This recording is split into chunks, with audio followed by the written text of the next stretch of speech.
И ето, сега пристигаме до известния люксембургски фонтан, фонтанът на Медичи, който лично Катерина Медичи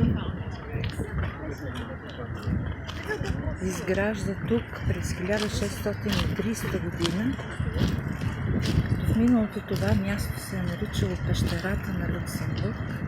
След революцията, разбира се, след разрушенията, то е реконструирано и в нишата е поставена бялата статуя на нимфа.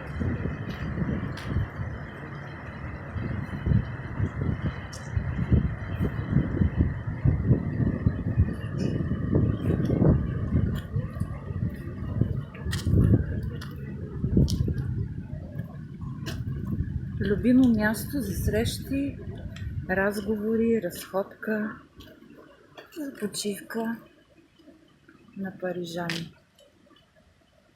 Ще се опитам още малко да се доближа, тъй като моите фотографски умения не са толкова големи, но искам все пак да ви дам възможност да погледнете по-отблизо.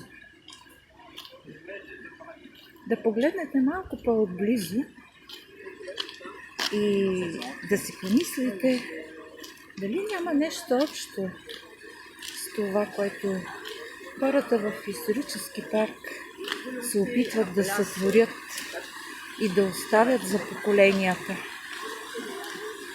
Защото да, сега сме 2024, но ето тази красота е строена през 1630 година. И никой до сега не си помислил да я разрушава, да я променя. Напротив, съхранена е грижливо. Съхранена е не само паметта, не само изкуството, не само чарът на това място, но и уважението и любовта на парижани към него. Така че, мисля, всеки градеж, който някой гради с любов, с страст, с мисъл,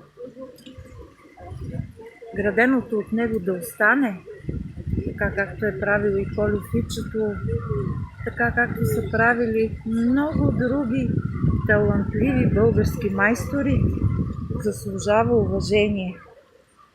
Дори само заради любовта, дори само заради мисълта за съвършенството, което искаш да оставиш на твоите поколения. И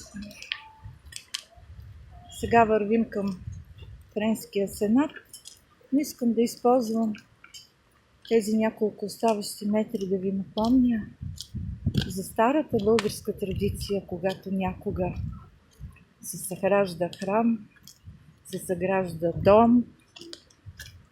В основите, в стените на дома е зазиждана сянката на млада невеста. И това има много древни окултни обяснения. Но това, което исках да ви споделя, е, че старите български майстори са знаели, че когато градиш нещо за векове, трябва да вградиш в него духа си, живота си, любовта си, сърцето си. И от това красиво място моят призив към вас е: не разрушавайте това, което хората в исторически парк са градили с любов и страст и в което са вградили мисълта си за бъдещето, любовта си към съвършенството, любовта си към българския дух и към историята. За да могат след 200, след 300 години вашите потомци да кажат: ето, това тук е построено от нашите деди и ние все още обичаме да идваме, да му се любуваме и да събираме сили край неговите фонтани.